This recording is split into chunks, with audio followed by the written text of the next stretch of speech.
Luego de haber visto lo que es y las funciones que tienen, vamos a ver un pequeño procedimiento que es el que yo acostumbro a utilizar cuando se me presenta este problema. Normalmente, cuando a un profesional de la ingeniería se le presenta un proyecto de presas, es porque o trabaja con un equipo, normalmente las presas se analizan en equipo, o porque se le asigna una prefactibilidad, un análisis de prefactibilidad en el cual tiene que revisar un proyecto.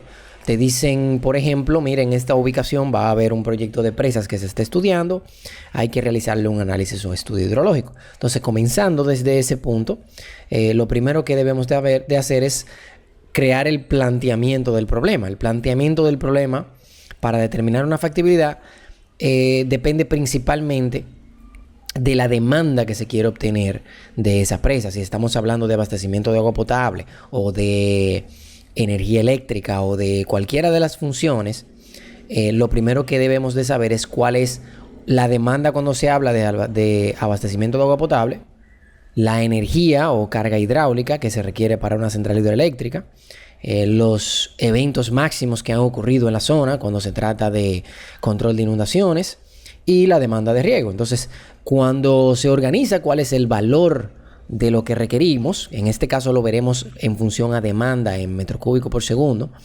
o litros por segundo, ya estamos trabajando automáticamente con abastecimiento de agua potable o riego o ambos. De esta manera, con este valor podemos realizar comparaciones con con un procedimiento que vamos a explicar más adelante, en el cual podemos definir si realmente existe suficiente agua en ese cauce para cumplir o satisfacer esa demanda. Lo primero que se realiza luego de plantear el problema como procedimiento manual es las estaciones disponibles, es decir, verificar qué mediciones tenemos de la zona. ¿Qué mediciones tenemos en el área del proyecto de caudal y de precipitación? Normalmente el caudal le llamamos estaciones hidrométricas y mediciones de lluvia le llamamos estaciones pluviométricas. Necesitamos por lo menos estas dos características. Hay otras adicionales que son muy útiles también, como son la evapotranspiración de la zona, la evaporación directa de la zona y características que tienen que ver con impacto ambiental, que también nos pueden ayudar a definir la factibilidad. Otra característica que va de mano con las estaciones es la comparación, como había mencionado anteriormente, de la demanda con el agua que realmente cruza por ahí.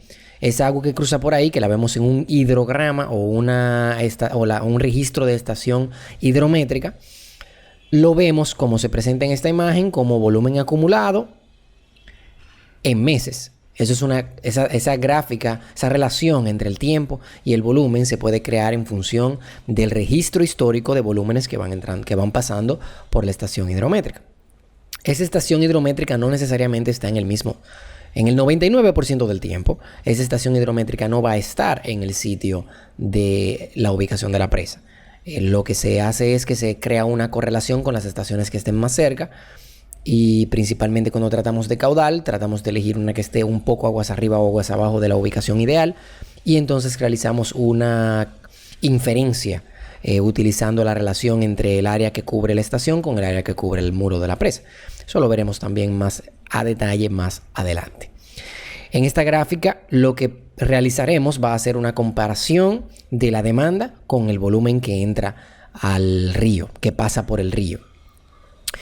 Cuando realizamos esta comparación, lo que tratamos de determinar es cuál es el volumen, por eso le llamo volumen óptimo, cuál es el volumen que necesitamos para que esa demanda se pueda cumplir el 100% del tiempo. No el 100% del tiempo, pero casi el 100% del tiempo. Normalmente cuando se realiza de esta manera, utilizando esta gráfica por cierto se llama curva masa, al realizarlo de esta manera, lo que crea como inconveniente es que la presa nos sale muy grande y realmente existe un criterio para definir el volumen óptimo en el que se estudia y se analiza que con solamente una fracción del volumen máximo que se requiere para cumplir con la demanda, solamente utilizando como por ejemplo en esta gráfica se ven 245 millones de metros cúbicos. Si solamente utilizamos una fracción de esos 245 millones de metros cúbicos, podemos cubrir gran parte de la demanda.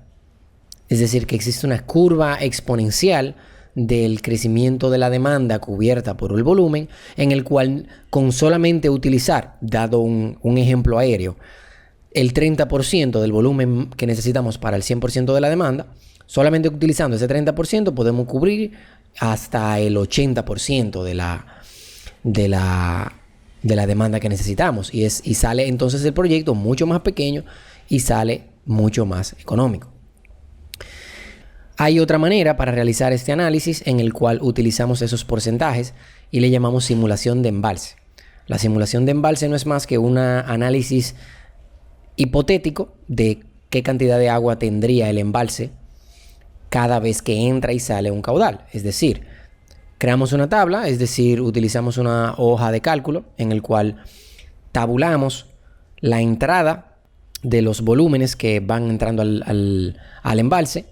Analizamos qué volumen va a tener el embalse en cada momento y constantemente extrayendo el volumen que necesitamos. De tal manera que podemos analizar, tomando en consideración las sequías que han pasado en el registro histórico, cuántas veces o cuántos meses tenemos déficit, cuántos meses vamos perdiendo ese volumen que necesitamos mensualmente entregar.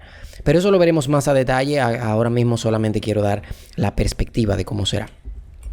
Luego de todo ese proceso, ya que sabemos cuál es el volumen que necesitamos para cumplir con la demanda, entonces procedemos a realizar la ubicación. Procedemos a elegir en la zona cuál es la mejor ubicación, dadas las características topográficas de la zona, en el que tengamos el muro más pequeño. Normalmente buscamos una zona estrecha, una zona en la que podamos tener una gran elevación, una gran altura, con una longitud de muro o de corona de presa pequeña. Y eso nos dará la mejor relación beneficio-costo. También, luego de que realizamos la ubicación, podemos entregar una presentación de cuál será la relación entre la elevación, el área y el volumen. Eso se le llama relación área-elevación-capacidad. Esa relación área-elevación-capacidad o AS es una gráfica en la cual se presentan dos curvas. Una curva que, como la podemos ver en este gráfico, es la curva color naranja, representa el volumen y es la relación que existe entre la elevación de la presa y el volumen que almacena. La curva intermitente vendría siendo la relación entre el área y la elevación del muro.